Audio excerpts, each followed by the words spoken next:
What's going on, guys? Episode 30, Savage Talks, Jenny from the blockchain. We talked to her about her digital artwork, her job, her passion about self awareness, and the value of introspection with a therapist. There's a ton of enthusiasm coming out of her. She's very bubbly and likable, knowledgeable on a wide range of topics. Feel free to reach out to her if you have something that, maybe some kind of question about a topic that she has shown to have some kind of expertise to, because she definitely is doing a ton of research and really, really researching into things. So that was great to see, and I learned a lot from talking to her. She seems to always want to learn and improve and has figured out how to do that for the sake of herself, which is probably a goal of my own too. So sit back, relax, enjoy. Episode 30 is coming at you. Thank you. Appreciate the time as always. Have a good one. Peace. We'll hit into your art. Like, how do you describe your art style? I really like to do portraits, but the goal isn't by any means photorealism or to make it look like I've actually taken a picture of someone. Mm, But when I make a portrait, I want to actually capture someone's essence. Like, you know how when you're around certain people, it's just like a certain feeling. You get a certain feeling from their presence. mm, And so it's like, how do you capture what it feels like to be with that person in a picture? mm. And that's a lot of what my artwork is. Nice. Yeah, I had gone through our so quite a few of the pictures look like they're of yourself. Am I correct with that? On your like Instagram? Um, the drawings. Yes. Some of them. I don't. Okay, so I don't have any formal self portraits, but I Uh, have gotten that about a couple of them. mm. Actually, only one. Which one did you think was me? Well, just like girl with dark hair. I wasn't sure if like those were you. The two with the elf ears, one with the orange jacket on, and the face mask, and another No, one those with. aren't me. No, okay, gotcha, gotcha, But I'm flattered. gotcha. Yeah, I mean, so when you're so did I'm also looking at your Squidward post. I'm assuming I'm 90% sure that's Squidward. I love it. I'm very so I'm actually I'll pull it up so that way people can see it and stuff. Okay. So that's in front of us right now. But so for me, like looking at that, I'm. Did you read Harry Potter? Do you know Tonks from Harry Potter? She Hunks. like could change her facial features and stuff like that. No, I don't No. remember that part. So me Yeah. looking at Squidward right now is like it looks like you took Squidward and it's like when you can mess your face up in all different ways, like making yourself pretty is so easy. So then like making it grotesque becomes like a fun game kind of thing to like kind of mess with people. Yeah, yes, exactly. You get it. Also, just like the vibe of like a really angry drag queen. That's what Mhm. I was feeling that day. I was like, you can put all that makeup, but at the end of the day, like Squidward was still. How do I word this? You can almost use the makeup in a different way to make him more grotesque Mhm. if you use it the right way. And I thought that was kind of fun. Yeah, I went to college at University of Buffalo, and I think the club was Marcella's, and they used to have like a drag show, and I had never been to a drag show. Like I was whatever. I was dating a girl who was like very big in like the LGBTQ scene, and so then her roommate was like president. She was very involved, so we all went out, and there was like a drag show, and doing backflips on stage in heels. I was like this close, yay high away from the ceiling, and this guy or the whatever the show the person was doing flips, and I was baffled. Flips into splits, like just absolutely insanity. And I've never seen people that talented in my life. Where was this in New York? In Buffalo, yeah, in Buffalo, New York. That's so cool. I love drag shows, but I will say I've never seen one where they're doing backflips in heels. Yeah, That's something that is now on my list. yeah. It was definitely an experience. Like I went into it thinking it was gonna be, like singing and dancing, and then, the high kick started, and then And then you're like, shit, this is Cirque du Soleil. Like, yes, exactly. Um, yeah. so what is like you're working from home? Are you like how do you kind of make your workstation as comfortable and as productive as possible for you? Oh, I wish I could show you my battle state. Well, I guess I probably could if I like. Right now, I'm actually coming to you from my phone, but what Okay. you wouldn't be able to see is my ring light that my Uh, roommate got me. Let me tell you, mission critical for any battle station. yeah. Absolutely game changing. I also, you know what? I will show you. Let's see. All right. This is like I have a couple laptops Mm, just because I have like a work one and stuff. I've mm, got like a big ass monitor. nice. I've got this book on like what's happening with tokens and stuff. Mm, This is my favorite thing actually. I have to show you this. This this headband got me through like every really challenging exam in college. And now I just have it with me for literally everything ever. And I know this is ridiculous, but I wore it to every exam. It was the lucky charm. 100%. I was like, when I wear this, like I'm golden. Like any, I would literally. There were times where I was like writing code through tears. I was like, I can't do it. This is so hard. And then I would like throw on my headband and I would like pound that shit out and get it done. So what's your background as far as coding goes? I studied computer engineering in college, so and then sometimes I'll just do some side projects, but yeah, that's it. Yeah. I used to work in digital advertising and they had tried to get us to learn C++, and I tried doing one of the free online courses and I don't know, a little bit of the way through it, and it's yeah, I for reference, I look at it as like an entirely different language, and I took 11 years of Spanish and I have some present tense, and that's about it. And yeah, so I'm not very well suited for learning C++ or JavaScript or anything like I that. mean, I feel like a lot of people come, I also like, keep in mind, I'm not telling this because you have to go learn to code or Mm, anything, but I do think this is an important thing for people to understand is that like, it's hard for everybody. mm, It's not like that. I mean, sure, there are some people who are like super math wizards and they're just like, oh, I get it. It clicks with the way I think. yeah, But like 99% of people, and like, you'll just have to trust my experience from spending a lot of time with these kids in college who on the outside, it's like, oh, they get an A, they don't even try. I'm like, it's fake. They are yeah, literally busting their ass. They are trying so hard, but you don't see it. So you just think it's hard for you. yeah. And I'm really passionate about sharing that message because I think everyone's like, oh, coding's hard. I'm like, no, dude, like, I mean, you have to be persistent, but it's hard for everybody. So keep that in mind. Yeah. I mean, I think you have to have that kind of like drive where my job at the time was not locked into learning the code. And it was kind of, we were waiting. So a client was transitioning into a different media company. And so then in that time frame, we had no work. And so it was like, yeah, you guys should learn that. And that way, like, it'll better increase your skill set. So like I would go and do it for, 6 out of the 8 hours a day, give or take. But it was just very frustrating, and I wasn't very driven towards it. So to your point, For yes, it's sure. just it's effort based. Yeah, I think one of the learning points in college was my now like one of my best friends was getting like 95s in a statistics class, and I had Monday, Wednesday, Friday 8 a.m., which for a freshman in college is not a good. F in the Yes, chat. yeah. So I failed, and he's showing up, and I'm like, oh, how'd you do? And he goes, yeah, I only got a 97. I'm like, dude, this guy's a fucking like he must be like a nerd. Like me and him are both showing up in glasses. I'm like, that guy's a nerd. Like what? Then we started hanging out more, and he's one of my closest friends, and it was like, oh, this guy just literally outworked me. Like it wasn't even. Yeah, Yeah, yeah, totally. Yeah, it's the same thing. yeah. So do you think that you'll ever try and like work the coding into some of like your artworks? Have you seen like those styles where it's Yeah, I actually have done sorry, I cut off your question. I just got no, excited. you're good, you're good. So what I have done recently is I have these on I've been minting some on Paris Mhm. cards. Do you know of that platform? I don't actually. It's really cool. One of the big things I really like about it is that it's free to mint. I mean, Mhm. something that stopped me and a lot of people from minting and just participating recently is gas prices are through the roof, Mhm. as many people know. Yeah. But Paris is free. So I was like, I'm going to check this out. There's some fun people on it. And so what I've been minting on there is this series of shapes that I generate in Blender using a Python script, Mhm. and I adjust the parameters to make different shapes. And it's really cool because you don't really know what's going to come out. Mhm. So like something fun I've even been doing with it is like I'll go up to one of my friends and I'll be like put in parameters, Mhm. and whatever comes out is like their spirit shape, right? Like Mhm. it's almost like what's it called? Astrology. Yeah. I Yeah. actually I actually did see your post. I'm gonna try and pull that up so that way people can see it. It should be in your pictures. I didn't realize that. So how do they skirt the costs of minting?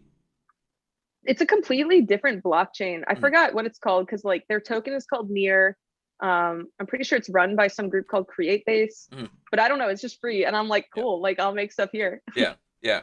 So for you, like, do you think that the I mean, you seem to be very well versed. I'm assuming on like crypto and like blockchain type technology, just based on like the Uh-huh. coding aspect. So I like guess like a decent amount. So do you think that like ETH 2.0 solves all the problems, and then it's really just a waiting game for gas prices to go down, or like where do you think that that's going to go? I don't know. Honestly, I've heard a lot about ETH 2.0. I don't really know what the timeline for it is. Mm, And I've been spending a lot of my time in terms of learning about crypto, learning about Web3. uh-huh. So those are things like, for example, Polkadot is working on that. Mm, And I don't really know how much ETH 2.0 plays into that. So I've just kind of been passively like, hey, whenever the gas prices go down, they go down. In the mm, meantime, I'm going to be figuring out how to make more generative artwork. I'm going to learn more about Web3. Mhm. I'm going to just like network and hang out with people and join all the telegrams and discords. So Yeah. I don't know. That's why when I asked you, should I prepare for anything? I wish you told me these in advance because I would have come up with like really fire answers. But Oh, I get it. It's casual chat. yeah. But This is so. I didn't know that these questions were gonna come up. This is just like I'm randoming right now. Like this is just no, hitting totally a fine. topic. Yeah. I So think where I'm coming from is I'm like, I know I could give such a fire answer if I mm, had like thought about it in advance. But in terms of on the fly, I have nothing for mm, you. that's fine. I mean, that's like I mean that's that's part of it too, right? Is saying I'm not sure or this is what I know, and yeah. So do you invest in tokens too? Totally. Yeah, Yeah. 100%. I'm a big dot bull. Yeah. I almost like it's almost to the point that it's like a shit post, but I'm serious. And I feel like that's a lot of crypto anyway. Mm, mm. But like I just love telling people about dot. Like everyone in my life secondhand smokes information about dot, whether or not they want That's a good description. to. Yeah, it's so much fun. So yeah, I have a bunch of dot, I have a bunch of link. Mhm, Of course I have some ETH, a bit of the classic butt coin, you know. mhm. Yeah. So then are you when you're making, choices in terms of like investments, are you like reading the white paper or are you reading like their description or like how do you actually hop in? Um, my strategy is very non-analytical. Mhm, So like, I mean, honestly, I just took some chunk of money and I was like, if literally all of this like burst into flames, I'll live. yeah. And so like it's more of an experiment because the truth is nobody knows what's gonna happen. I mean, Mhm, like, even if things already exist, something that's exactly the same can just replace it. mhm, For example, I always think about what happened with MySpace and Facebook. I don't mhm, know all the details, but I'm sure a ton of people who wanted to come up with a social network were like, oh, MySpace, I already use MySpace. Why would I use something else? And yeah. then boom, MySpace is irrelevant and Facebook is a gigantic company. And Yeah. so it's like just because something already exists doesn't mean the next thing that's exactly the same but different in a slight way can't upstage it. Mhm, So my strategy is one, just having an understanding of what limits the amount of something that can be in circulation. So from a Bitcoin standpoint, like something I like to think about is there's 21 million Bitcoin. Many of them have been lost because people have lost their private keys or various other reasons. mhm, And there's like 33 million millionaires in the world. mhm. That means that like even if every millionaire in the world wanted to have one Bitcoin, they can't. Yeah. And that doesn't even include everybody else who could get some portion of it. Mhm, So from that standpoint of scarcity and like an understanding of the technology, I'm like, boom, that's an like, you mhm. know that meme where it's like invest, Yeah. like that's me. Yeah. um, and then in terms of other technologies, for example, like I haven't read the white paper for Chainlink, Mhm. but through thinking about like what Chainlink brings to the table that's unique is oracles. Are you familiar with this? So I'm not familiar with the tech, no. All right, let me hit you up with some knowledge. I'm gonna get Okay. you hashtag learned. Dropping All right, knowledge. oracles are, yeah, for sure. Oracles are going to be extremely important in the future of Mhm, blockchain technologies for this reason. There's certain things that happen on the blockchain and they are completely decentralized because of the nature of the technology. And those things are transactions, creating a token, buying a token, sending a token to someone else. Who owns it, right? mhm, But what about when this technology develops and we actually need off-chain data? So for example, something that someone tweeted, what's the weather like? What happened in like the most recent NBA playoff game? mhm, These are all pieces of data that are not generated on the blockchain, mhm. which means that if you just pull them from a source onto the blockchain, you're pulling centralized information onto a decentralized network. And that pretty much defeats the purpose of what we're doing here. So here's where an oracle comes in. Oracles are a way of bringing off-chain data Mhm, onto the blockchain in a decentralized way that maintains all the properties that brought us here in the first place. mhm. And that's why I'm like, boom, Chainlink, invest. Yeah. There's so my buddy works for Coinbase and I hope people didn't hear the typing, but now I'm talking about me typing, so whatever, it's out. But he mentioned so like there's almost like a yin yang aspect to like a second coin that's really really similar, and so that coin brings off chain information to the blockchain, and there's another chain that I want to say is like GRT. I didn't know that it was called oracles, but basically I think it's GRT that where it brings on chain information off of the blockchain, right? And so it has that kind of like port Oh, basically like out because again like that same kind of information like is also really really important. And so if you think off information to be on the blockchain, on chain information off the blockchain is also really important, right? do you just mean websites like for example, Etherscan lets you look Mhm. at what's happening on the blockchain? Like, what do you mean by? So I'm too stupid to know that answer. He works for Coinbase and like he's the expert, and I probably mutilated that. But when he was explaining it to me, it's basically like pulling all of like I guess like Etherscan into a almost like decentralized or centralized capable network kind of thing, right? Like it's basically like pulling that information off. And I think What's that it called? I think I it's want to go look at it. GRT. I'm not 100% positive. I Okay. messaged him, so hopefully he messaged me back somewhere in like the Okay. middle Let of me this. know. But yeah, so with your like level of expertise, and then again, we will hit art and Expertise. well, I mean, okay, your passion, right? Do you think that you'll ever Okay. try to work for like crypto companies? I've considered it. Mm, I'm maybe down the line for mm, sure. I mean, I like that it's the Wild West and everything is like getting ready to blow up. mm, But from a different standpoint of just what I value at my core, I just want to learn as much as I can about everything. mm, And so I feel like it would be a really cool opportunity to know every detail and learn so much. So the answer is maybe if the right opportunity mm, came up, but not in the near future. mm. Gotcha. Yeah, he's been like whole hog since I don't know 5 years ago, give or take. Like he went from MetaMask to now like Coinbase, and so it's been like a wild ride of like watching his success, and I'm like, shit, I should have done something similar. Like, Damn it, I not should have done that. yeah, yeah, No, totally. The only thing though is like I know there are some people who can just like grind out work and like work till 3 in the morning and mm, stuff. And I'm like, I really need a balance in my yeah. life. So I don't know if I could work for a startup. I'm still trying to figure that out. Mhm. Yeah, yeah. I mean, so my fiance is actually an accountant, and she was working for one company, and the whole time that she's working for that company, I'm like, this is great. You make really good money, and you're not getting grinded. Like again, I'm no longer in like the rat race in terms of like my personal job, but like when I worked for like digital advertising, it was like, all right, the client needs this, you're there. If you're on vacation, somebody's got to cover like each single day while you're on vacation for like whatever. Like you got to work Christmas because if somebody need like you have to be on your email during Christmas because if the client wants something, you got to do it. And so yeah, I that work life balance is like super super important to me. 100%. Yeah. I mean, it's so easy to slip into not caring about it. And then Mm, one day you wake up and you're like, bruh, like I'm going to die. yeah, yeah. So we'll hit back into art, and that's why we're here. So what are your different thoughts on the different marketplaces? So you mentioned Paris has free minting, and that's like where you mainly are. Like, are there places where like you want to put pieces or special pieces, or like what's the kind of pros and cons that you think? So I think there's a lot of really interesting stuff going on Mm, in the marketplace, and each platform is bringing something pretty unique to the space. mm, So like, okay, first of all, you have places like Nifty Gateway, which are very, very curated. You know, they have specific drops for big name artists like Ferocious or Trevor Jones, or I mm, don't know if he's on there. I think he is. Beeple, mm, probably Beeple's on there. yeah. And I think that that space is pretty interesting. But the spaces, and so there are a lot of curated platforms, right? Like you have Super Rare, Maker's Place, Known Origin. Mm, And I think it's cool that they're curating things. But from another standpoint, I want to see a space in art where we're actually really supporting smaller artists. And I mm, don't think Rarible quite does that yet, but I do like that Rarible is an uncurated platform. mm, And I also, just from like a zoomed out view, I think it's important to have both mm, so that we're clear. I think it's really important to have both curated and non-curated platforms so that you have an entry point, you can get started, you can get on Rarible and you can make something today mm, and you can start like building connections and meeting people and being part of this awesome community. mm, But from another standpoint, having something that's curated feels a certain way. It creates a certain energy. It creates a certain brand about it. mm, And so um, your question was, what do I think of all the different platforms? I think that's something that the bigger platforms really need to do. And I've actually talked to one of the community builder people at Super Rare about this, mm, is that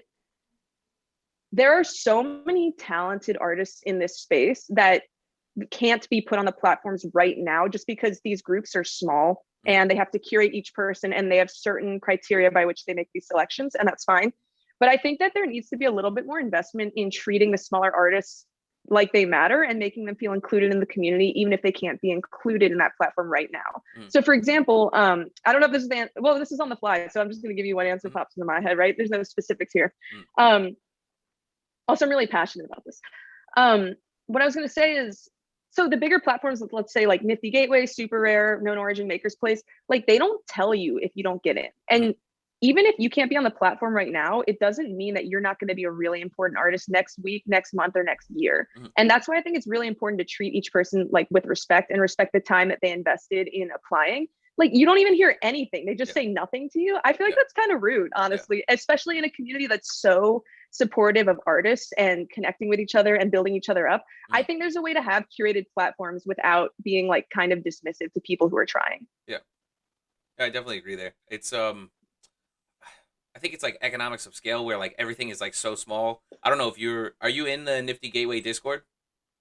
I'm in like a trillion discords. I Uh-huh. can't say I look at them all Yeah. very frequently. So post drop, like especially like the Mad Dog Jones drop, right? Like he sold, I don't know, like 900 pieces or something like that, or I forget the exact number, but they were like, yeah, 2 or 3 days.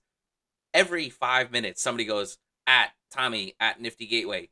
When is my piece going to get minted? Is it lost? Did I get the piece? Like all these like different, the exact same questions, and they have 4 mods that like are paid, and Is so this artists who want to get on the platform or people who tried to collect Mad Dog Jones drop? these are people who are trying to like collect it, and so I just think that there's so many artists and like they haven't built out the actual intake of the platform enough that you have enough people that I mean I think that you should at least get a email saying no, sorry, thank you, like at a Yeah, minimum because it takes exactly. two At bare seconds. minimum, that's the minimum. Yeah, yeah. Yeah, But I just think that like nothing is like fleshed out and like I mean it feels like a nuclear bomb going off, right? Like in terms of the success happening totally. where I mean, if you look at the graph of, I put together a whole PowerPoint about NFTs and I just presented it at work for no reason. I was like, you guys want to learn about something cool?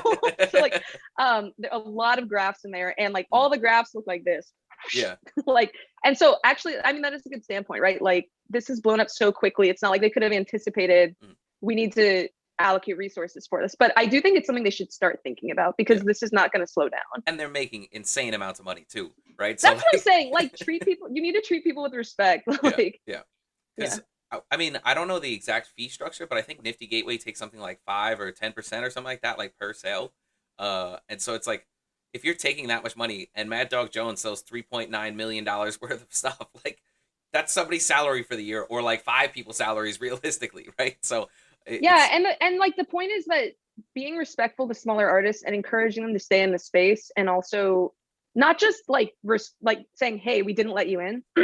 But like for example, big companies that have to be selective about who they hire, Mhm. if you have like connect with a recruiter or you do like an interview and they tell you no, they don't just send you an email that says, "Hey, we didn't pick you this time." They also send you like resources that can help you improve and meet the criteria by which they are picking people.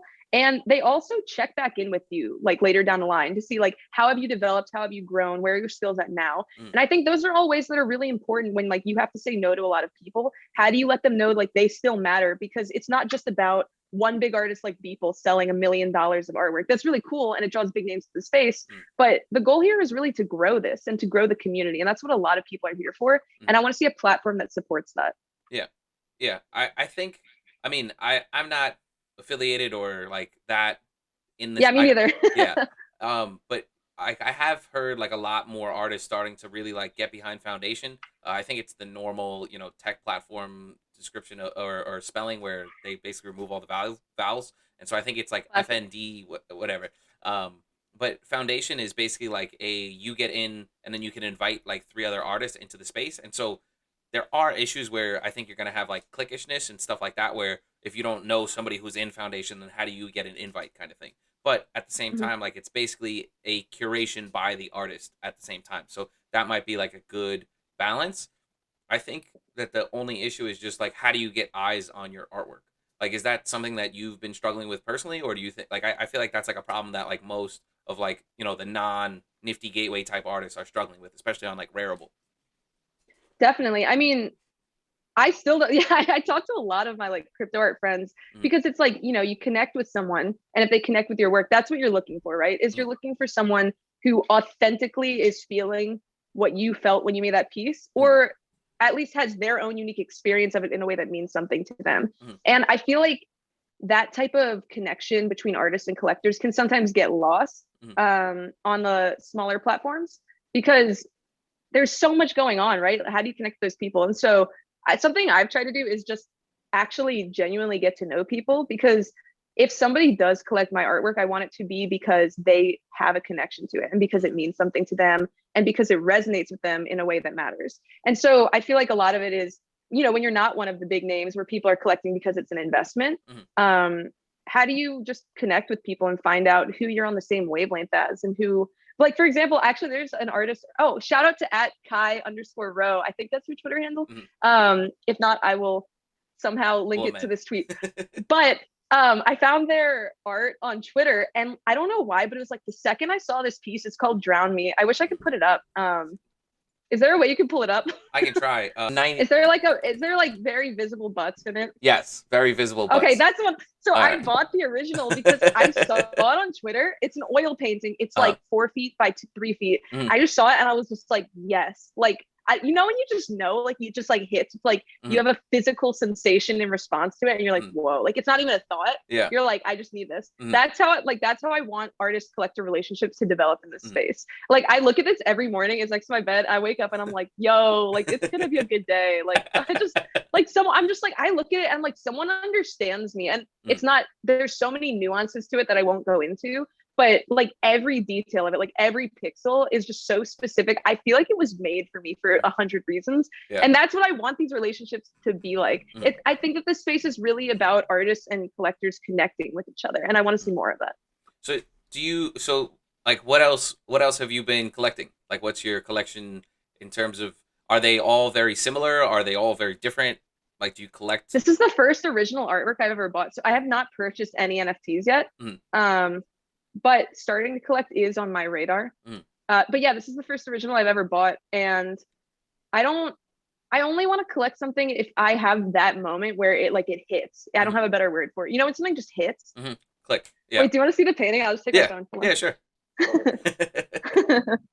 That's what I want it to all be about. Hang on, my room's messy. This is fun. It's like MTV Cribs. All right, check this out. Yeah. Yes, I did pull that one up. Okay, perfect. That's awesome. Isn't this fire? Yeah. Like, there's so much. First of all, like, I have really big feet, so I really appreciate that this foot's really big. Like, it's just random shit like this, and then like, also, I'm like pretty ADD and weird, so like this little foot is just kind of like, it's like that energy of like, hey, here I am. Except for it's just so random. Like, this is just a vibe itself. Like, I could go into this forever, but like, I like that like the arm is very real in terms of like, it's not a stick. Like, this person got a little bit of fat on their arm, and I like that makes it feel like authentic to me. So anyway, I just love this piece so much. Yeah, no, that's awesome. I mean, I do agree with you that that kind of like click or really feeling like you have to have it is very important in terms of collecting.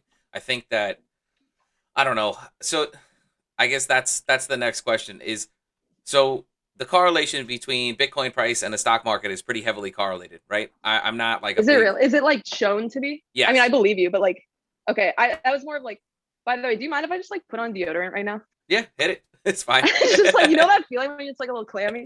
It's all good. Yeah. Go ahead. So I feel like with well, I know from like looking into it, I think there's like a 90% correlation between like the price moves that are happening with like Bitcoin and with the stock market, right? And so I personally am like a little bit nervous of the overall prices that are happening in like the NFT space, that it's possible that, okay, stock market to Bitcoin, Bitcoin to NFT prices, if this current bull run stops and we have what happened in 2018 until now, what do you think ends up happening to a lot of like, you know, the bigger pieces, the investors, the hype train that is the NFT space right now? So what's the actual correlation between like Bitcoin price and the stock market? Is it like positive correlation? Like, what is it? So I think it's like 90%, like basically like that. It's a 90% where like the move is going to be similar. Like if the stock market's going up, Bitcoin's going up. Stock market's going down. Typically Bitcoin starts moving down. I wonder if that's because like, you know, there's a lot going on with the COVID relief stimulus thing from the new administration. And so, I mean, I think that's causing a lot of people to invest in things versus just like holding raw money. I don't know if that's the right word for it. Yeah. But so you're saying if this all kind of like blows up and pops, if it is quote a bubble, what will happen to the NFTs people have invested in? Yeah. I just don't see this as a bubble for a couple different reasons. And that doesn't mean it won't be volatile on the way up. But bubbles happen when there are a lot of layers of abstraction and you have like super fucky logic happening. For example, like, okay, if we look at GameStop, how is it that 30% of their shares were shorted. That's Mm, more than all of them because there's weird fucky finance stuff going on in between. And mm, then you just get all these layers where when you actually stop and look at all the like virtualized stocks, which are like, that's probably not the right word for this in this context. Like, okay, do you know how it happened, the like 130%? So I think what it is that like, they don't actually right. There's no like blockchain, right? And so then like somebody goes, yeah, I loaned it out to him, and that person loans out to another person, and so then it compounds along. Exactly. Yeah, Yeah, that's basically it. yeah, So that's how things pop is like it's like a pyramid scheme. It's like it's not real. And so it like keeps growing until people are like, wait, this is fake, and then it explodes. yeah. Here's why I think this is not a bubble. It's because there's not a billion layers of crazy abstraction or lies or loans or credit or borrowing Mm, here. It's literally an immutable list of facts. mm, And that's not going to change. And the new blockchains that are being built are only more and more effective. mm, And so the fact that so much money is being printed, the fact that there's loss of trust in centralized financial institutions, mm. and the fact that more and more value is seen in online activities and digital commerce because we're at home from Yeah, COVID, which honestly, in my opinion, is not, I know no one wants to hear this. I don't think it's ending anytime soon. yeah. And if it does, it's going to be some kind of hybrid mode for a long time. Like Mm, this is, this isn't like a brief blip in how life was. Like life is different now from yeah, here forward. And what that means is that to more and more people, digital items, digital assets, digital activities are worth more because that's how we spend our time. mm, And so for all of those reasons, this isn't a bubble. Like mm, it's real and it's technology that's growing. And I think I would just summarize all of that by saying historically, people who bet against technology always lose. yeah, yeah. Every time. People are like, oh, you can't have airplanes because of this stupid shit. Okay, boom, we have airplanes. Like people were like, oh my god, you can't have microwaves. Like it's gonna blow up. I'm sure a microwave or two has blown up, but like, do you know anyone that doesn't have a microwave? Yeah. No. So like a trillion. Okay, and also like streaming services, right? Like when streaming services came along, people were like, yeah, but like cable's pretty cool. Dude, Like cable's how Blockbuster we could do have bought things. Netflix. Blockbuster could have That's bought what I'm saying. Netflix. And so they bet against technology. Did they Yeah, win? yeah. That's what I'm It's saying. So it's crazy. not a bubble. Yeah, And the technology's only getting better. mm, So yeah, take from that what you will. yeah.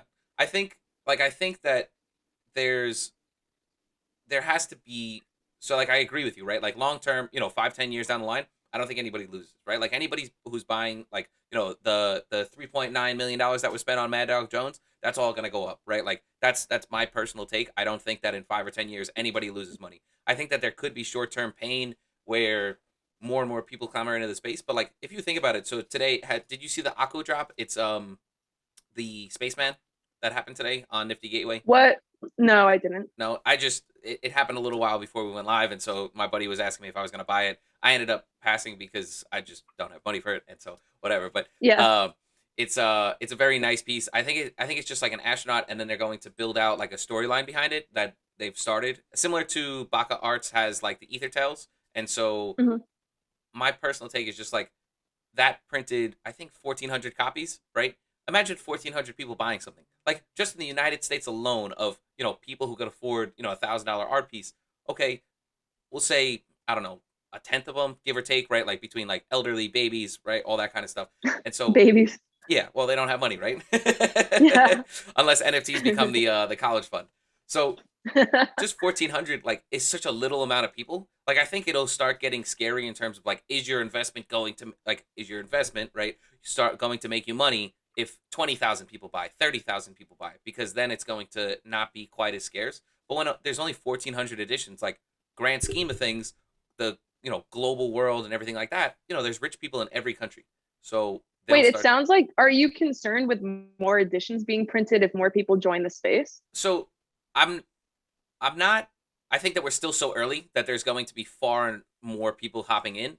I'm just nervous about the people who are purely speculative buying on the basis of investment, right? Where like I think I with see. like with only 1,400 pieces, it's so negligible an amount.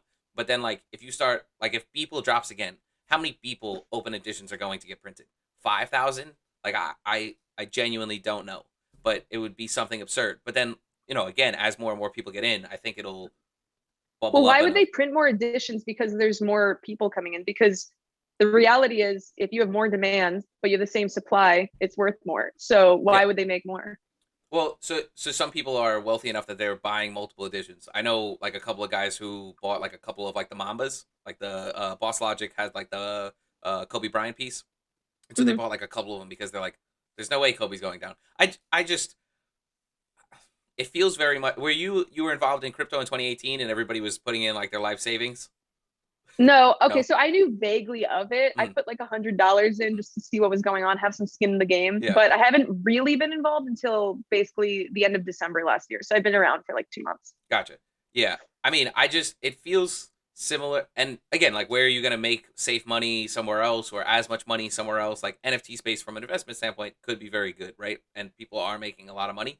I just I get I got all my clothes ripped off by the 2018 crash. You know, like I was just Yeah, I'm like sure people have battle scars from yeah. that. So for me, Well, like I think the reality is just the technology wasn't ready yet. There yes. weren't really that many platforms built on it. You still had things that were proof of concept showing what we could do in the space. For Mm, example, CryptoKitties was one of the first decentralized apps and it blew up, yeah. but that was like the first thing. Like nothing is going to get mainstream adoption from the first app being built, even if the app is cool, right? Yeah. That was just saying, look what we can do. And then boom, 3 years later, this is what's happening. And the technology is starting to meet the standards we need for it Mm, to be mainstream applications. So I guess what I would say, it sounds like you have some like what you're asking about is it a solid investment to buy these? How do we know what the future will look like? Will they appreciate in value? Will there be someone to sell it to? mhm. Will artists start minting so many copies to accommodate an influx of buyers that they won't be worth anything, right? Are these what you're asking me? Similar. Yeah, yeah, basically. Yeah. I think I would start with just this baseline of, well, you said similar. Did I miss something No, no, about it? no, no. Like that's yeah, yeah.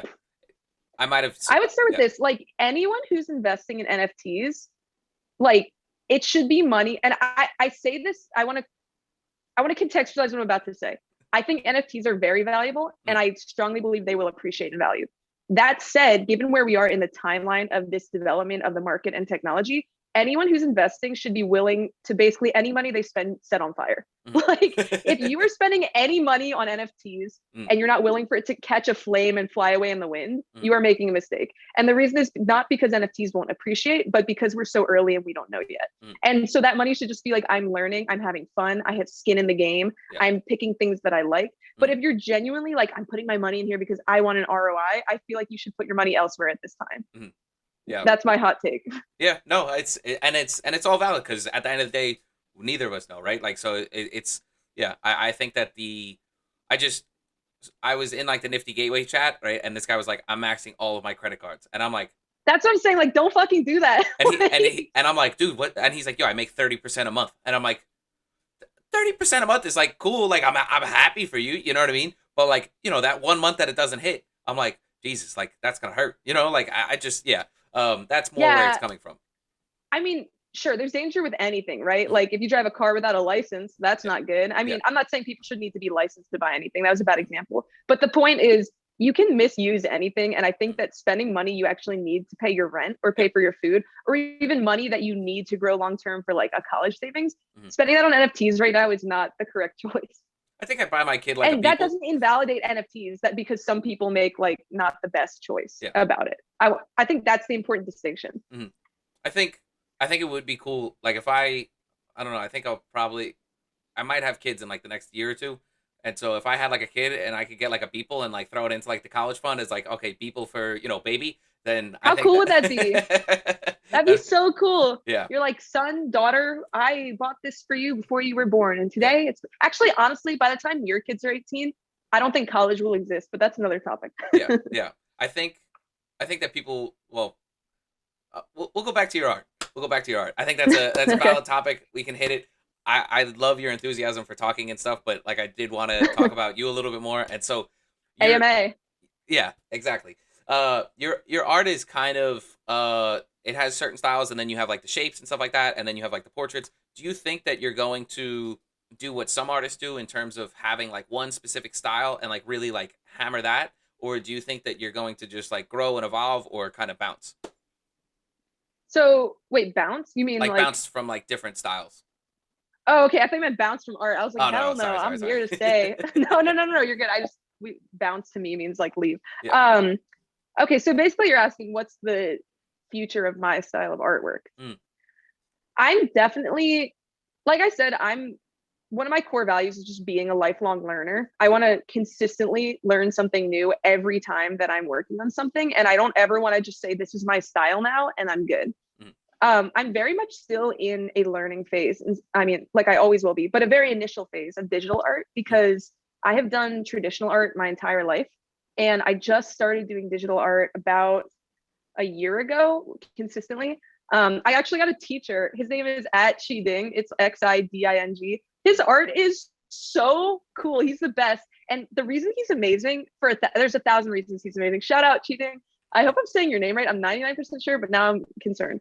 Anyway, know that I love you. Okay, so that was to him. Here's why he's amazing because he has a background of like forever in physics. Mm-hmm. So when he teaches you his technique of drawing portraits and giving things volume, even on a two-dimensional plane, you know, because you're drawing a picture, Mm-hmm. he comes at it from the standpoint of like physics. So he talks to you about how light works and he breaks it down into components the same way that you would do a physics problem. So you're not just like, oh, here's the light and here's the dark. It's like, this is the diffuse shadow. And then you can break it into the component of specular lighting and ambient occlusion. And he uses all these like science words. I'm like, yes, like my brain's like, whoa. And so I learned so much from him. And so that's kind of what I'm still learning right now is incorporating those analytical drawing techniques into my artwork so that I can just make what I want to make. And I'm also still experimenting with 3D. In terms of, so that's kind of a baseline of where I'm at right now. But in terms of where my style is going, I would like to develop my own very unique visual language. And I also want to crystallize more the exact feelings and ideas that I hope to express.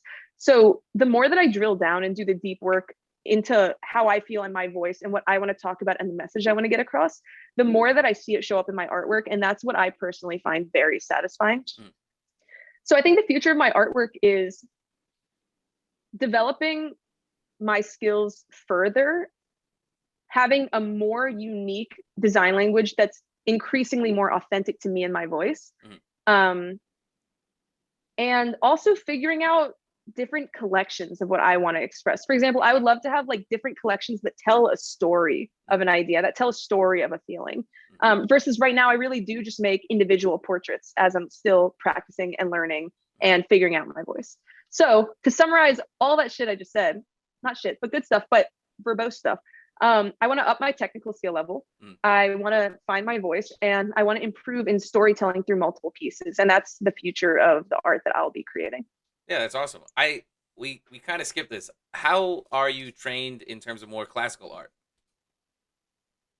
So I didn't go to art school or anything, but I took like every AP art class you could in high school. And I was also like, I was that person in like all schools who was just always drawing in every class because I have a lot of anxiety and it really helps me manage it. And I'm also like, okay, I'm also very ADHD. And that also like, if I'm drawing while I'm listening in class, I actually do better. So that's not really formal training, but it's just that combined with art classes through my whole life and then taking all the AP stuff in high school. And then after that, like finding teachers online, like the person I mentioned earlier. Yeah. So that's my training. Yeah, I pulled up his artwork. I can definitely see, I don't know, I don't know any of the words in terms of occlusion and stuff to that extent, but visually I can look at it and see some of the similarities between like that and your own work. So clearly like the training is coming through. Like like his work is also great. Do you think that the drop is also a part of the art, and do you think that you're going to try and bring in like weird, new, different drop mechanics into your pieces eventually? When you say the drop, do you mean Like like actually, for example, Nifty Gateway does a drop? so yes, like so fuck renderverse had the fuck render had the fuck renderverse, right? And so like he had that whole planet that he built out, and you had to find the spot, and that got you a one of one piece. Yeah. Pack had that for the title drop.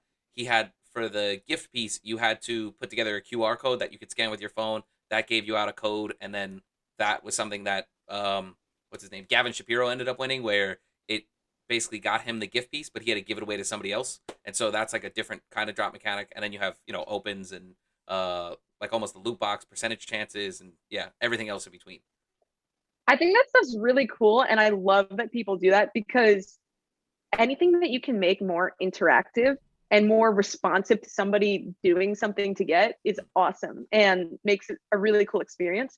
I don't know how to do that yet. Completely honest with you, I'm still trying to figure out Twitter engagement. Like, I don't get it. There's some people who have so many people interacting with their tweets, and I'm like, how do you do that? Like, I want to make friends. I want to have Yeah. cool conversations. Yeah. So I'm not there yet because there's so many different things to focus on. I mean, I wish I had more time to figure out how to curate a drop, but it's just like lower on my priority list than understanding the new technologies, seeing the emerging platforms, developing my artistic skills, finding my voice. Like, I mean, the list goes on forever, and Yeah. I just feel like curating a drop is right here. Yep. So while perhaps it's in the future, once I iron out these other things I've talked about, my top priority is really finding collectors that I connect with on a genuine level first, versus like doing something entertaining, which there's also a lot of value.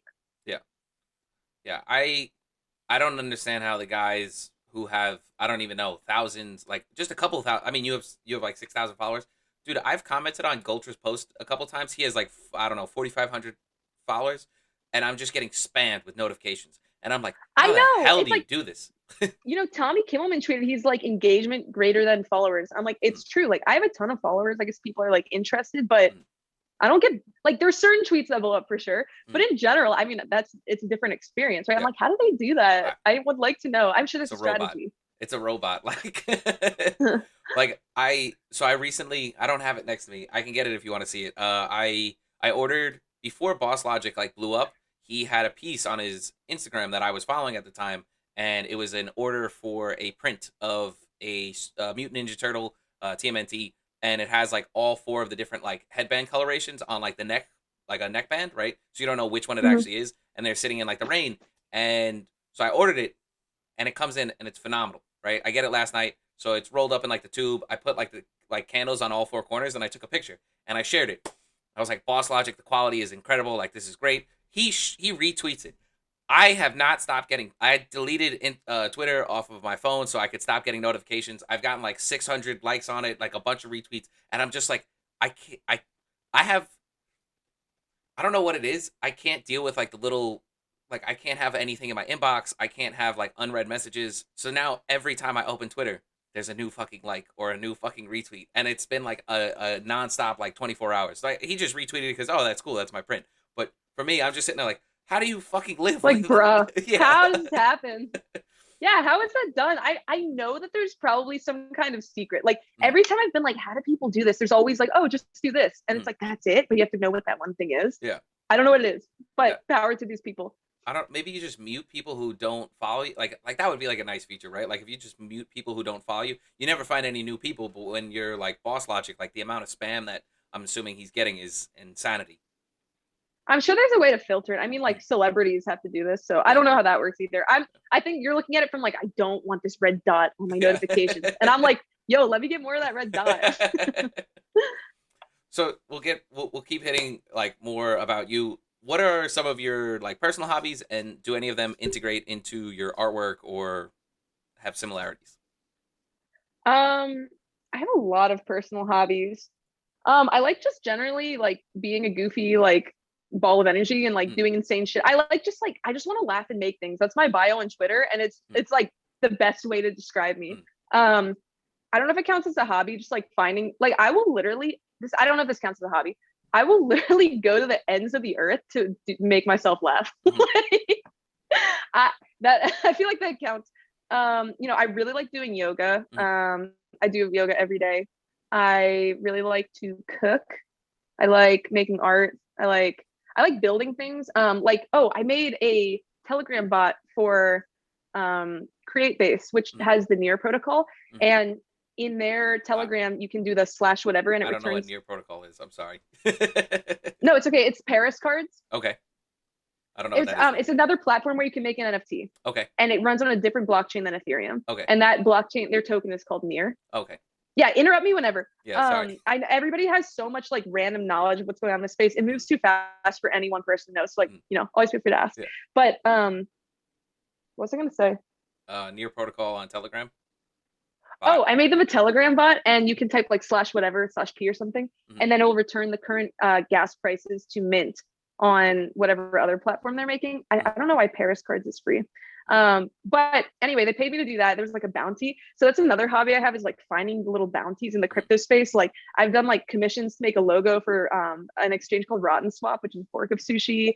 I love doing individual commissions. I'm like constantly doing tutorials. I really like repairing stuff. My friend had headphones once where like recently this thing like popped off and she was about to get new headphones, and I was like, nah, let me fix it. And I watched like all these tutorials, and like there's like 5 wires in there, and then one is like left and one's right, and like figuring that out and fixing it was like so cool. I also have a career coach, which is the coolest thing ever. I'm trying to improve my like leadership and influence skills, but more specifically, I really like talking about stuff and like giving presentations. That's my passion. So I'm working on that too. I have a lot of shit that I'm going on. I feel like it's all tied together. I mean, I really like just finding something that's exciting and people who are excited about it and talking to everyone. So when you were talking about like the different social medias and stuff like that and the Facebook versus MySpace, I personally have tried to like avoid all new social medias, right? Like when Facebook came out, I was like, nah, I'm not doing that. I got a MySpace. And then when Instagram came out, I was like, nah, I don't have a Do you have smartphone. Facebook now? Yes, I have everything now. Well, okay, as much as I Yeah, know, I have, but I'm a very like late adopter to social media because I don't think it's good for like mental health and stuff to that extent, and it's not a it's good. definitely not. Oh, I have so much to say about that. Put a pin in that topic, but go on. Okay, so I feel like to what you just said about wanting to talk to people and stuff like that, I am a late adopter. Well, I guess we're still kind of early, but Clubhouse seems like it would be such a good mesh for you and your love for talking, and then wanting to hit other people who want to talk about certain topics because there's a I've topic always and wanted to, everything. but I never know who to talk to on there. Mm, I mean, I not that I have trouble like meeting strangers or finding something to talk to someone about, mm, but honestly, I'm just like, who would I pick and have a conversation and then like people would want to listen? I don't mm. know, I but mean, I would do it. I think that like the way that it's, and I have not spoken on it, so I don't know anything. I'm doing one on Thursday, and that will be my first foray into it.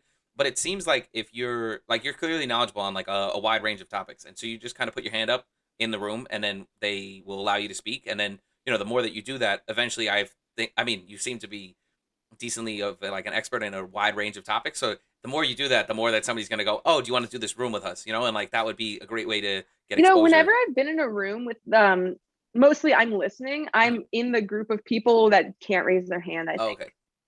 I Yeah, don't even know but I that's a would thing. love to do that. I didn't What'd you even, say? I didn't even know that was a thing. I just I assumed think everybody that's could a put their thing. hand up. I'm Yeah. totally unfamiliar with the app. I've listened to a couple of them. I hopped in with Joe Rogan, Tim Dillon, and you also said you loved The Left. Are you a big comedy fan too? I love stand-up comedy. Yeah. Who are some of your favorite comedians?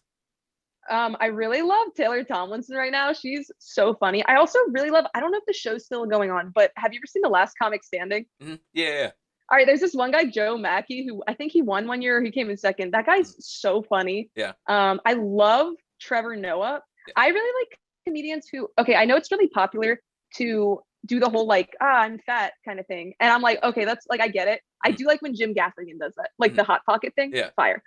But my favorite comedians are people who don't have to be self-deprecating Mm. and don't have and I still like self-deprecating. I still like raunchy humor. I still like, fart humor. That's all Mhm. funny. But my favorite people are the ones who like can make you laugh and they don't need any of that. That's like comedy in its rawest form. It's like they don't have to pick the low-hanging fruit Mm. because they can see the complex themes in life that are fucked up enough to be funny. And Yeah. that's why I love Trevor Noah. He doesn't need to do any of that. Like no sex, no vulgar stuff, Mhm. no self-deprecation. He's just fucking hilarious and he's so articulate. Yeah. And I love that about him.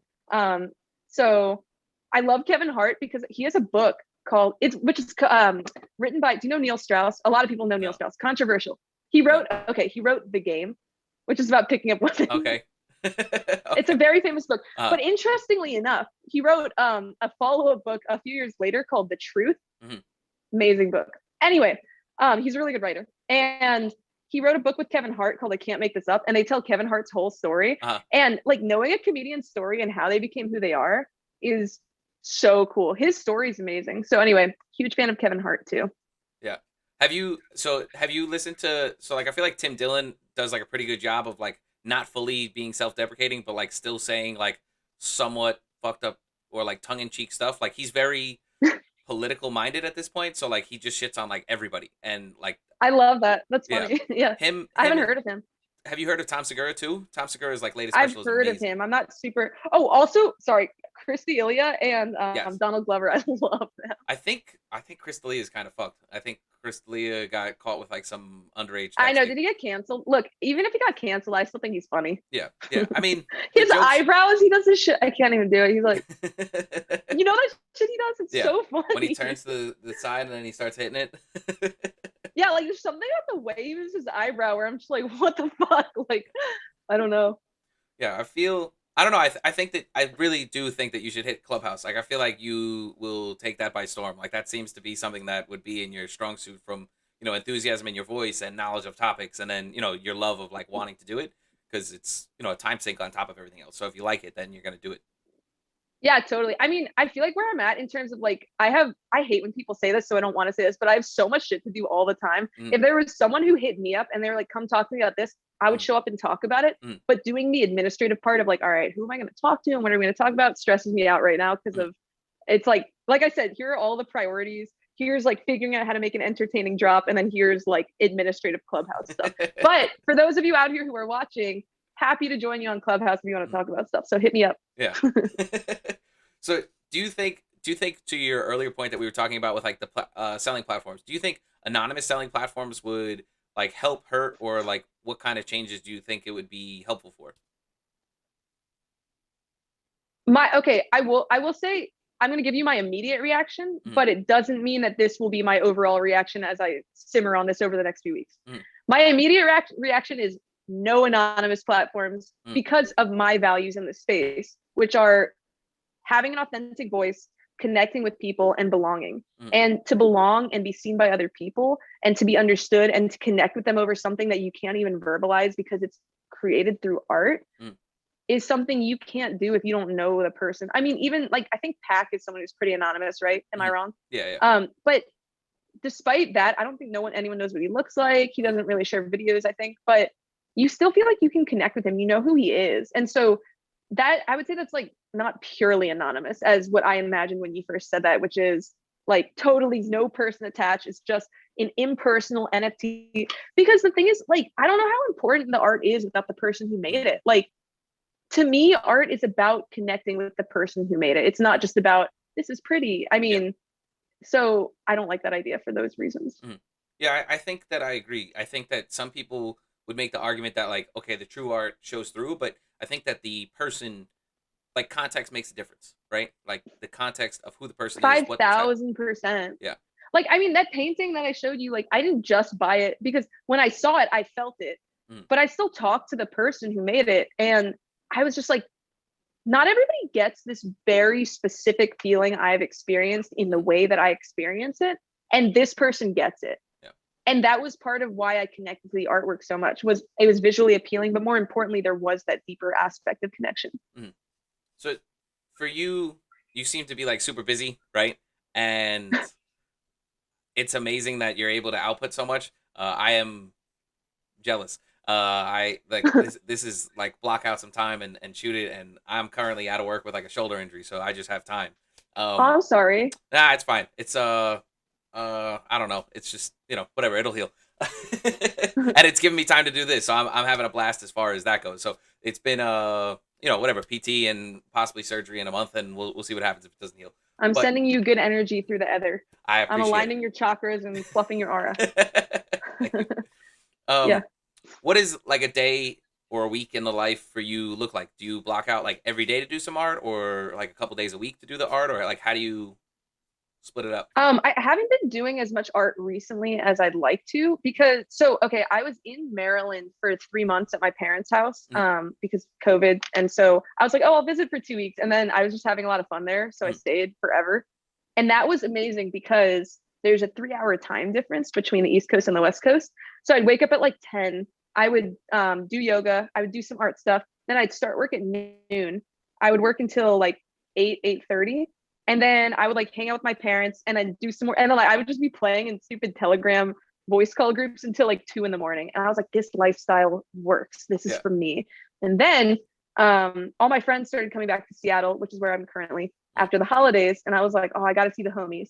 So I flew back, and it's much harder now because I wake up at like 8:51 and I'm like, oh, I gotta get ready for meetings and stuff. And I'm like, work, work, work, work, work, work, work. Mm. And then it's like 5:30, maybe it's 6. And then I'm like, oh my God, I'm like so tired. Yeah. And then I just watch Avatar The Last Airbender and then like see the homies. So Yeah.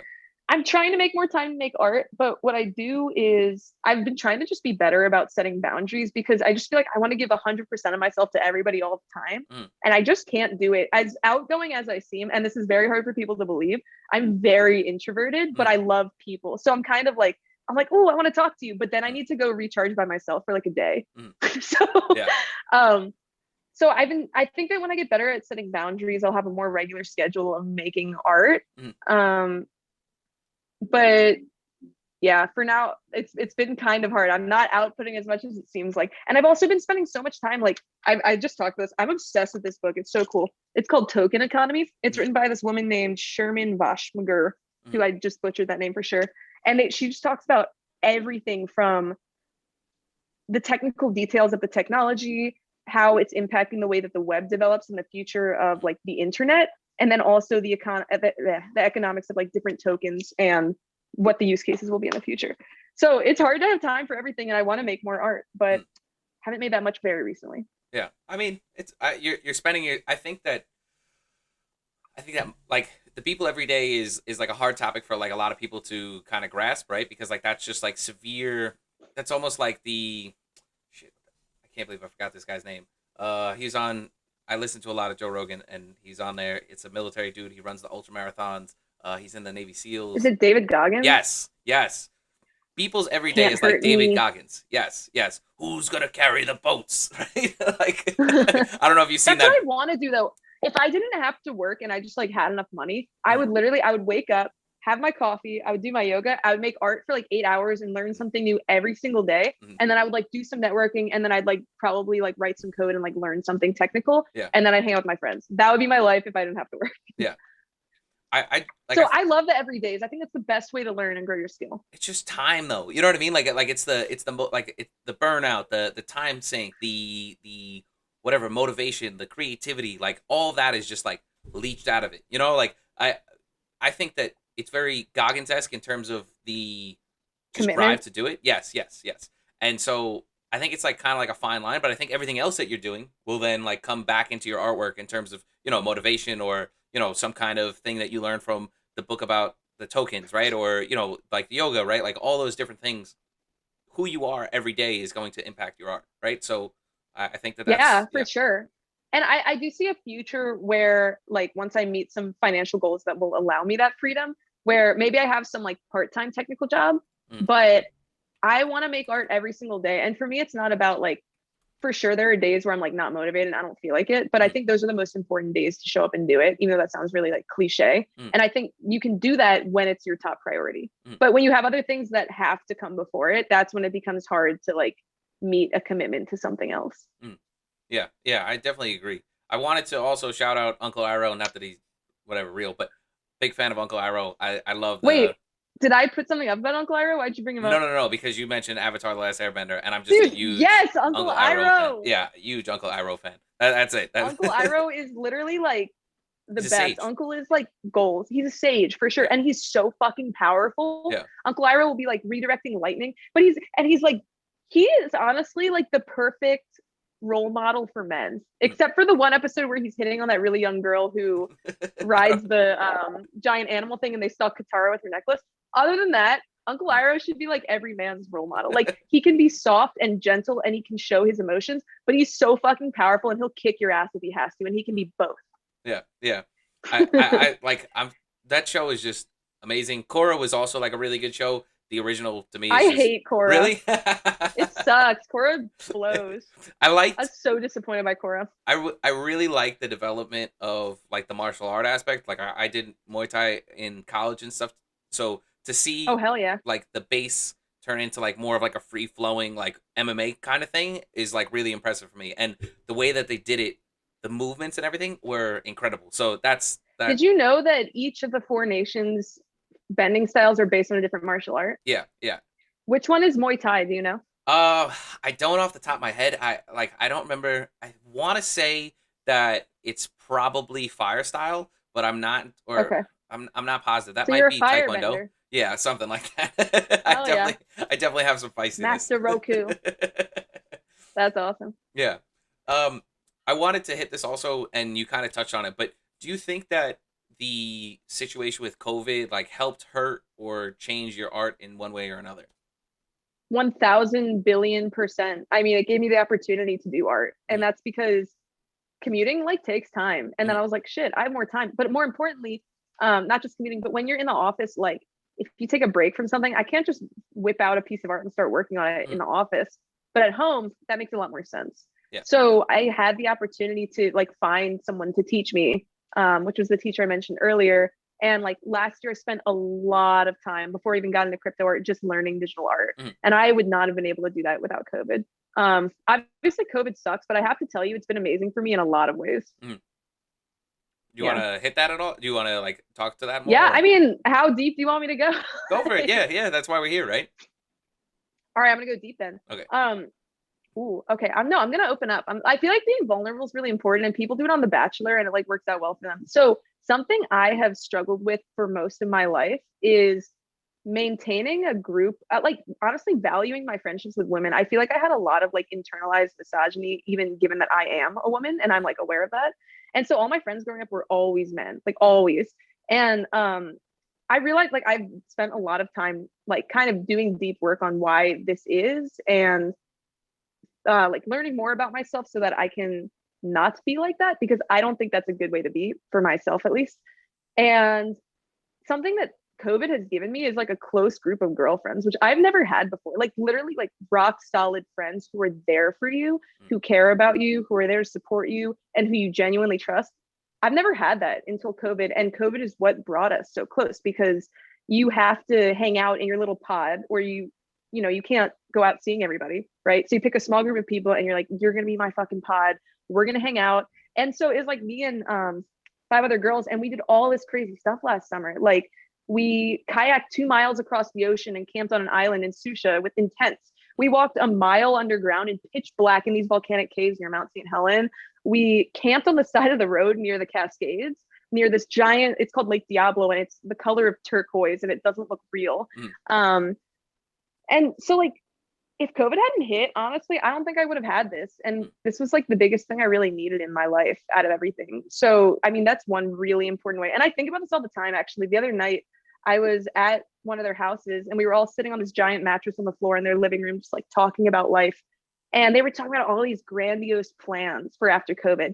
Like, we're going to go to these other countries and we're going to go do this and we're going to go to like big music festivals. We're going to fucking Disney World and blah, blah, blah. And I wasn't saying anything. And they were like, do you feel like you need to do anything after COVID? Do you feel pent up? Do you feel like there's anything you're missing out on?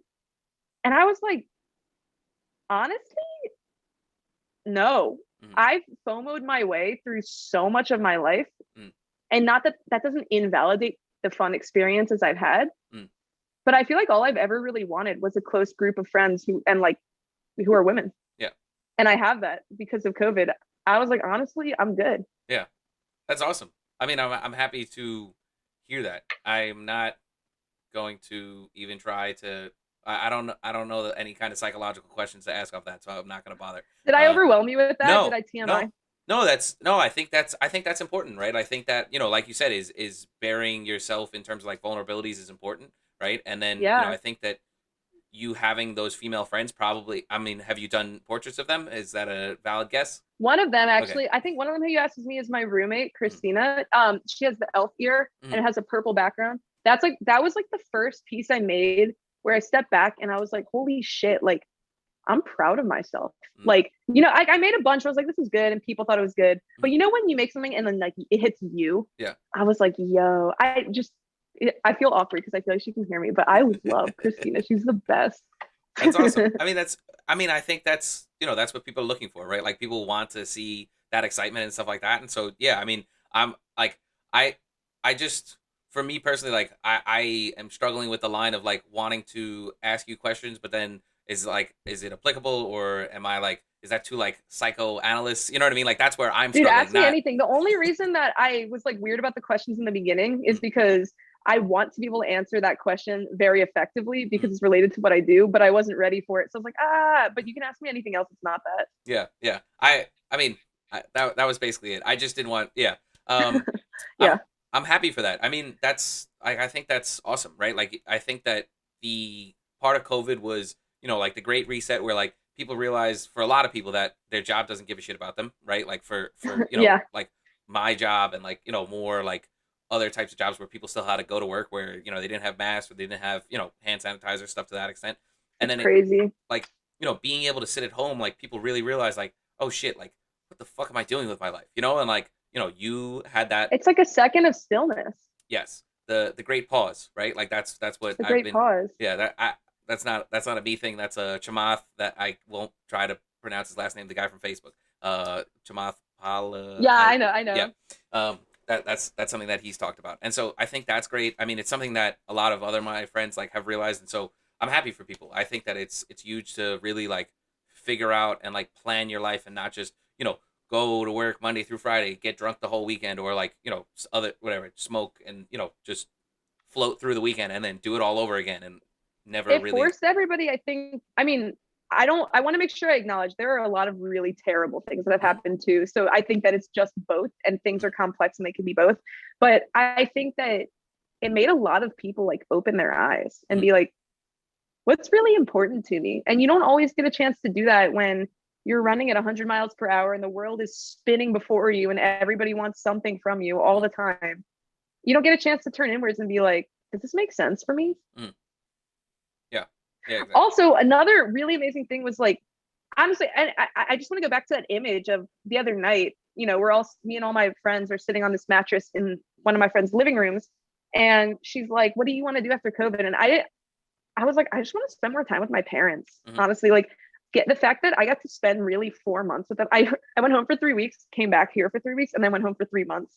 I was like, the fact that I get to spend time like living with them, mhm, even though I'm an adult and I'm still living my own life, is so precious and so special. mhm. And I would not have been able to do that without COVID. So that was another really cool aspect of it for me. Yeah, I think it's something that I'm still doing too, where like having your parents treat you like an adult, it really changed the dynamic. Where like I'm 29, Yeah. so the majority of my life I've been a child to my parents. Even up at, like, even now, my parents are like, well, why are you doing this? Like, why are you doing that? Right? And like, they're still Yeah. parenting me. But when they do treat you like an adult, that's where you can actually have a relationship with them, that's a friend, and not just them looking out for you. And that's not always helpful. Totally. I mean, and it hits different, especially when you can get to that adult relationship with your parents, Mm. but like they still make you food and like Yes. rub your back when you're like, today was hard. Yeah. That's the most beautiful balance, to feel both held and free. Hmm. Exactly. Yeah. Yeah. Yeah. Yeah. So we'll close out the way that I've been closing out, which is, what do you think your purpose is in life? Whoa. Okay. I- I'm a little conflicted because I think this is like a longer answer than a closeout answer. What's your expectation here? Hit it. So I know, okay, I'm only 24, and I'll Mm, just start out with like, I get it. I'm sure people have had way more experiences than I have, mm, but I'm a very introspective person. Pretty much anytime I do something, I go and evaluate it against like my values and who I want to be and how I want to feel. mm, And I say, did that fit? And then I just dive deep into it, even though it's like a tumultuous inner storm of confusion. And then I have to like talk to my therapist, mm. and then I have to be like, and then and then I figure it out, right? So the calm after the storm. But the reason I give you that context is because up until like 2 years ago, I spent so much of my life being like, I have to set these goals. And once I reach these goals, I'll be enough. I'll Mm, just be enough, right? Like I'm not enough right now. I'll be enough. And I ran towards these goals full speed, like sprinting, like Naruto run through the rain, like tears streaming down my face. I was like, I'm going to get there no matter what. And whatever they were, right? I was like, I want to get a degree in engineering. I had a whole powerlifting phase. I was mm, like, once I deadlift this much and I squat this much and I bench this much, like the end of that sentence was like, then I'll be enough. Mm. Right. And so I could go through 1,000 examples like this. But at the end of the day, I would hit these goals and I would get there. And I know everyone has heard stories like this, but I think that you don't really understand it until you've done it. Mm-hmm. I would get there and I'd be like, is this it? Like, I'm still the same person. Like, it doesn't, is this it? Like, I was like, wait, what? Like, you do it and you're like, that's it. Mm-hmm. It's done. And then I was like, oh. And then I realized that what I really wanted was people in my life who valued me and treated me with respect. And that was never about an achievement or a goal or an ability to bench a certain amount. Mm-hmm. That was just about picking the right people and asking for what I needed. Mm-hmm. And the reason that I give this story is because I feel like my purpose in life, I realized, is that like, there's really nothing that I have to get. There's nowhere I have to be. There's nothing I really have to do, because no matter where I get, I'll be thinking about somewhere else if I think that happiness is anywhere but right here. Mm. So my purpose in life is really just like do what I'm doing today. And as long as what I'm doing today aligns with who I want to be and what I value, and as long as I pick people who are good to me and ask for what I need from them, that's like all I have to do. And the rest doesn't really matter. Mm. Yeah. Yeah. That's a great answer. I have a pivot question on that. I am somebody who is extremely motivated from chasing things. And so part of that might come from, whatever, self-validation and similar to yourself. But I find that, like the best way to motivate me to do something is to set a goal and then chase it, right? And so I don't know that for me personally, like I would function without like that goal setting and then not without the chase. You know what I mean? So like, do you think that that's a Because factor? I guess the part that's confusing, and trust me, I spent months toiling with this myself, because when I had this realization that it's not about an achievement, it's not about reaching a goal Mm-hmm. to get what I truly want, then I was like, then why do I do anything? Like, Yeah. I had the same thing, like months, like literally, I had like a huge depressive episode about this, because this is my whole life where I like was shocked for a moment, right? And I'm like, why did I do any of this? And I think that's what you're asking me about, is like, well, why do you do anything if you don't set a goal? Something that I struggle very much with, but has also been what lifted me out of that. And it's not an easy thing to do. It's one of those things that sounds very simple, but is like requires a lot of work. Falling in love with processes over outcomes. When you fall in love with a process, you're just doing what you're supposed to be doing right now. And it has nothing to do with when you get there or what it's going to be like or what you'll be worth when you get there. It's just like, this is my process. And if you have the right process and you have the right system, you'll fucking get there. In fact, so many things that I've done, I've actually achieved more than I would have if I was so focused on the outcome. Okay, so here's an example. There was this yoga pose I really, really wanted to do. It's where, do you know anything about yoga? Like I pigeon, did hot if I yoga use the for word like a pigeon year pose. and a half. So if it's one of those poses, I got you. If it's Pigeon? not pigeon pose, yes. Okay, so there's this one version of pigeon where your back leg, you touch it to your head. I couldn't get it. Like I was literally like just trying to figure it out, trying to force it, trying to like do whatever I could. I'm just like, come on, like bring it. And I couldn't get it. But then I was like, okay, and it sounds dumb because it's the most basic yoga idea, but it's another one of those things where you can hear it a million times, but you don't get it until you do it. And that's why I'm saying it, even though it may be people have heard it a billion times. But I was like, all right, fuck the outcome. I'm just going to fall in love with the process. And I realized that there were so many ways I could pay attention to the process that I hadn't been before. There were so many little minute details, and I could just enjoy like these tiny motions where I was like, I didn't even know there was a muscle there. Like, I didn't even know I could like turn my arm that way. And when I fell in love with the process, literally a month later, I was in my basement at my parents' house and I was doing this shit having no expectations at all. And my foot touched my head. And I literally was sitting there with my foot on my head and I just yelled, no way. And so it's like, it's not that you don't want to do things anymore. It's that you realize you're not any different when you get there. What makes you who you are is how you get there. And there's no better way to say something that's been said a million times, except for like, you get it differently once you do it. Yeah. That's, I have to try and actually incorporate that more with myself. Lane says, dude, it's fucking hello? hard. Like it's hard for everyone. I'm not saying that I'm like, I just want to clarify, I'm not like, oh, I'm fucking enlightened. Like I'm not, but I'm just saying this is what has helped me. Yeah. I mean, I should, it'll help me. It'll help me. Lane says hello. I should have shouted that out a while ago because he's the reason why you're here. And so I'm very appreciative to Lane. To who? Lane. Lane from Lane Oh Digital Art. yeah, okay. Yeah, I thought yeah. you said something else. Yeah, No, dude, Lane's the best. Me and Lane yeah, are tight. yeah. He's Yeah. been very helpful with pointing me in the right direction of the correct people. You being one of them. So yeah, uh, Oh, thank you. yeah, It's been a pleasure to be on the podcast today. I'm yeah, excited. yeah. It was. I mean, it's an hour and 20 minutes. It flies by. Oh, it's been an hour and 20 minutes. Yeah, yeah. It's a time Wow. vacuum. You're good at what you do. I had no idea how much time had passed. Yeah. Thank you so much. Actually, I also like to ask this question. If you were in my shoes, what question would you want to be asked? Hmm. Ha- Maybe why do you make art?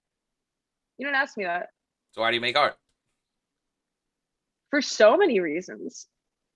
You're just well, I'm not. Okay. I'm not sure if you're trying to end the podcast No, or no, not. no, That's why no. I don't want to. Not on a time constraint. Not on a time constraint. I forgot that Okay, question, and so yeah. I forgot that. Why do I make art? Mhm. Um, can you just give me like a second to marinate? Yeah.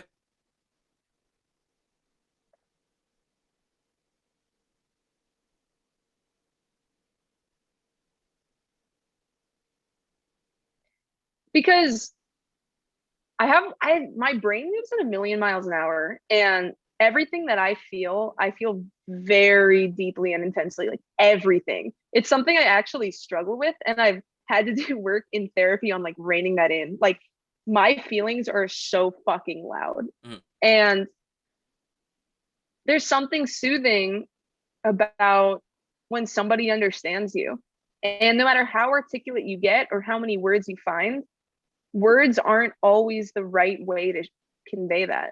Sometimes there are messages you can make through an image that you just cannot verbalize. And it's not even a picture's worth 1,000 words. It's like no number of words would Mhm. share this. It's just not the right vessel to share it. So, like, for me, it's a means of something I just really crave in my life is like really, really deep connections with people in terms of like, I don't want to just talk about, even casual deep things like, oh, what do you care about? Like, who are you? That's fine. But like, I want to know what events in your life have shaped you. Like, what hurt you? What made you the way that you are? What do you care about? What like stirs something in you? But also, on a more specific note within that category, um, I want to know that somebody else can like experience what I've experienced. I'm like, does someone get it? Does anybody hear me? Like, Mm. do you guys know where I'm coming from? Um, and that is just such I like feel fuzzy talking about this. Mhm. That's such a cool thing. And the best part about it is that there is an aspect of process to it, and you can learn so much. Like there's an infinite amount of what you can learn. And as I've said a lot of times, like I just want to learn everything all the Mhm. time. And so I can literally learn. I'm like, from my perspective, I'm like, wait, you're telling me I can like share with people my most intense experiences through an image, and I can get better at doing that through learning lots of little techniques and softwares that are always evolving and changing. Mhm. I'm like, bitch, sign me up. Yeah. That's awesome. I mean, I feel like I need to go see a shrink. I live very passionately too. Like, Dude, I literally recommend therapy to everyone. I feel like there's mm, a really bad stigma around it. Like you have to be like fucking crazy. But mm, I think that if everybody did therapy, the world would be a very different place, because it's not just about like, oh, I had like some repressed trauma or whatever. It's like no matter who you are, because you're like a living organism, when you have a painful experience, it will shape your behavior. And mm, if you're not aware of that, you become someone that you're not aware why you're doing things. mm, And if you can know why you're doing things, then you can choose behavior that's more effective. mm. Um, and also behavior that's more considerate of other people and yourself. So huge advocate for therapy and destigmatizing it. Yeah. If I have one message I leave this podcast on, it would be cool if just one more person was like, I'm gonna do a therapy session. Mm. I'm so passionate about this. But yeah. Yeah, yeah. Between what you said earlier and then that, I'm like, shit, I have the same fucking thing. Like that's yeah. I very uh loudly feel emotions, right? Like passionate, right? And like I feel things very intensely. So if I could tone that down, that would probably be helpful, especially in the bad sense of the But word. it's not about toning it down. And that's the most important part. I just have to tell you that. It's Mm, about channeling it and making sure that you rein it in certain scenarios. mm, But I think that's a superpower, really. Like you shouldn't tone it down. mm. we'll see what happens. I'll have to talk to a therapist. Lane Yeah. Lane said that you're really great at describing art. Also, she's a phenomenal writer. I think one day she could write articles about specific NFTs and create more value for the artists and their work. And I definitely agree. The passion that you have Oh, for thank you things, guys. yeah, like you're the like you said, right, reining it in. But I mean, you're a very passionate person. You're very articulate. I think that if he's correct, which I assume he is, that you're a really great writer. That's definitely a niche that I think you could fill. Thank you. I Yeah, actually I wrote something for him for like a artist thing and he really liked it. So awesome. yeah. Well, Yeah. thank you so much for the time. Uh, like I've said to everybody, 6 months to a year, we'll check in and hopefully run it back if you're down, and discuss the successes and where your art's gone and everything else. I would love that. Yeah, this is a blast. I had a really good time talking to you, and I'm happy to see. Well, I'm excited to see where you go. Yeah, Awesome. Yeah, I had a great time talking to you and I'm excited to watch the podcast grow too. So I'm looking forward to staying in touch. Thanks again. thanks. Peace. Have All a good one. right. Have a good day. You too. Thank you for tuning in to Savage Talks episode 30. Hopefully, it's better than episode 1, and just because hopefully I'm improving. So, hopefully, you guys liked it. Let me know down in the comment section. Let me know what you guys think. As always, appreciate the time. Like, comment, subscribe. We're on everything. Apple, Spotify, the whole nine. So, thanks. Appreciate it. Stay safe. Peace.